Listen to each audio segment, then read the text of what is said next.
Lost Box keeps on winning premier events in Asia.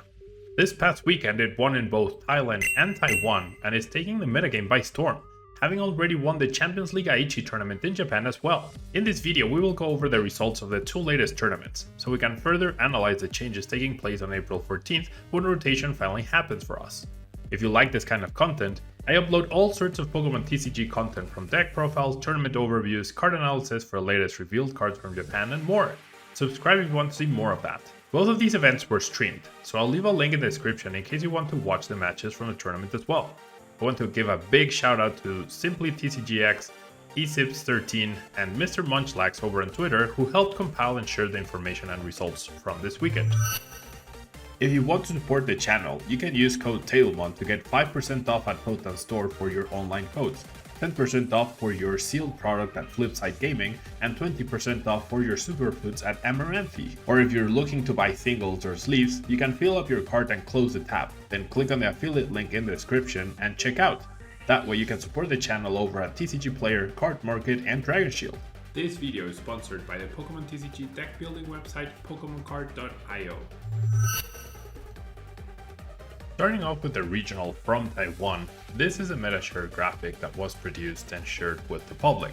Now as you can see, Lost Box is now the most popular deck, which is a shift from the previous tournament where Giratina was dominating. Giratina is still in second place, but as you can see the spread of decks is a lot closer than even our current format, which features always 30% of Lugia. Then we have Gardevoir at 12%, and you'd imagine that its success at the Champions League Aichi tournament led to this big increase in popularity. Gardevoir EX, of course, a very cool card, and one of the new EXs from the Scarlet and Violet set coming out in just a few days' time. Next up, we have Lugia V-Star, the card that everyone loves to hate, with new tools in post-rotation, of course, Single Strike, Tyranitar and Stonejourner being some of the main attackers, and still decently popular, but not to the dominating numbers that we have at the moment. Now next up we have Miraidon EX with Regieleki VMAX, which seems to be a popular choice no matter where you go, but it hasn't had a good result yet. I don't believe any of them made top 16, might be wrong, maybe one might have, but overall Miraidon EX decks just don't seem to be that good in terms of performance. Yeah, but of course it's a cool deck to play with, but who knows, maybe there's some tweaks to be made yet in the list to see it finally get a good result. Now next up we have Arceus variants. I'm not sure what Arceus variants that encompasses. I imagine it's gotta include Giratina, Flying Pikachu VMAX, maybe Duraludon, maybe Goodra. Yeah, there's many things that you can combine with Arceus. So Arceus variants occupied 9% of the metagame, and 5% was Mew, Genesect. I have to imagine with Meloetta, right? That would be the distinction between that Mew VMAX and then the other one that only features a double turbo. Either way, it's one variant of Mew VMAX featuring Meloetta at 5% and the other not featuring Meloetta at 5%, and combined they do add up to 10%. I'm surprised they divided them by that. I don't think that difference is significant enough to justify dividing it, but that's how they did it. And then we have 4% of Rapid Strike Urshifu VMAX, which is very surprising to see.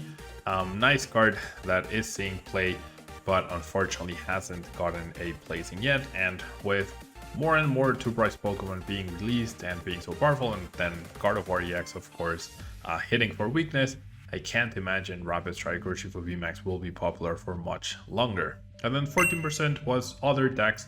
I'm not exactly sure what that encompasses as well, but yeah, pretty interesting Metashare at the tournament, and we are seeing a new trend of decks changing from previous tournaments and how the metagame ends up adapting.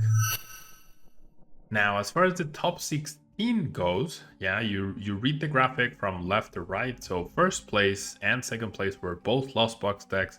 Then in top 4 we had Gardevoir EX and another Lost Box.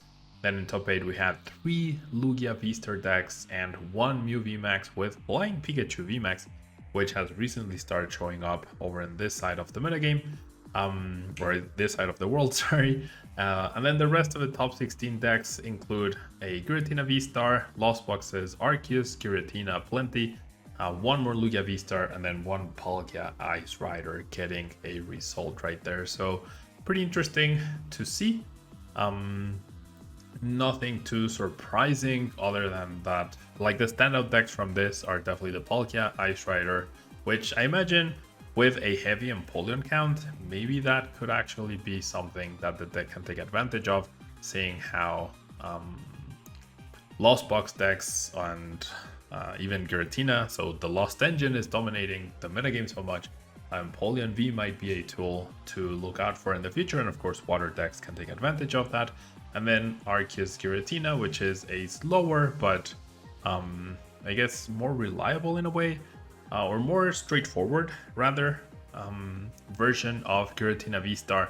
Focuses on Arceus and Disruption, can play Judges, can play Path to Peaks, and then use Giratina V-Star as a heavy hitter. So both versions, of course, very, very good. And I'll have a video up on Giratina V-Star variants very soon on the channel, so make sure to look out for that.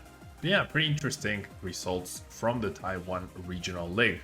Now, I will leave as many lists as I can find off of this top 16 at the end of the video, so that you can pause, take a look at them, screen capture them, copy them, whatever you want to do, so that you can get your testing going for the new format.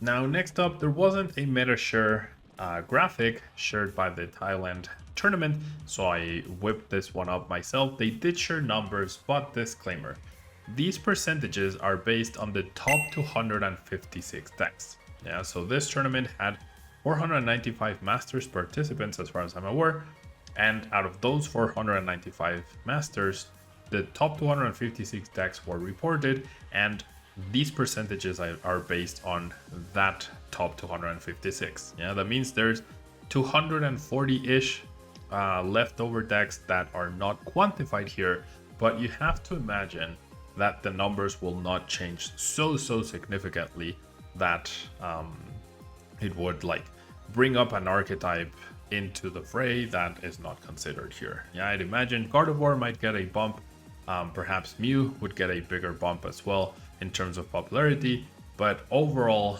I wouldn't expect the order to change too much. Yeah, and out of the top 256 decks, a quarter of them were Lost Box, which speaks of the deck's potential and overall power.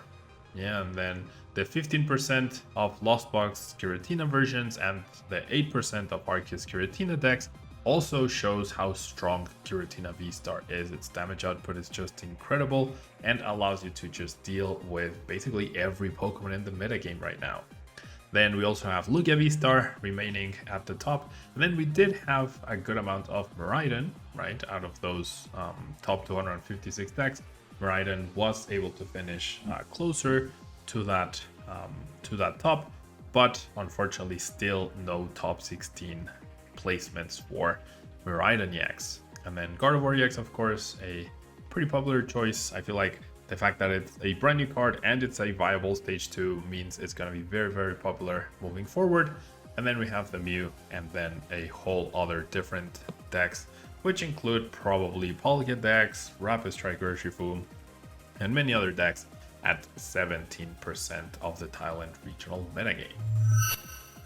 And then finally, we do have this top 16 bracket graphic made by the quality team according to the image, and we can see how the bracket played out, who played against whom, and who ended up victorious at the end.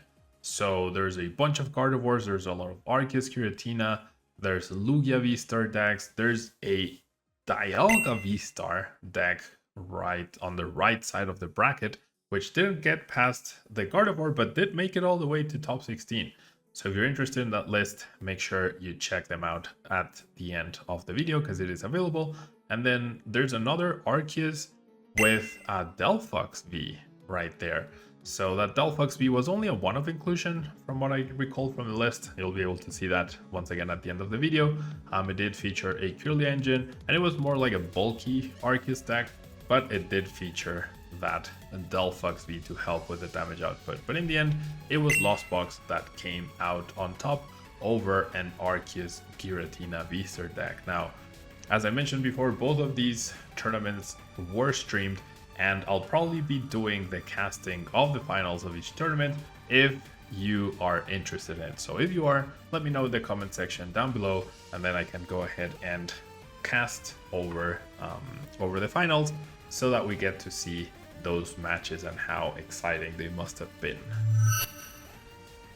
And so it's list time, but instead of putting all the images here and making you pause in the video, I'm actually gonna leave the links to these two threads that you're seeing right now, just so that you can check them out on Twitter, go through them at your own pace, take a look at them, and figure out if there's any that interest you. Yeah, there's definitely some interesting ideas right there, especially the dialog list is something that I'll be playing around with to see how effective it actually is.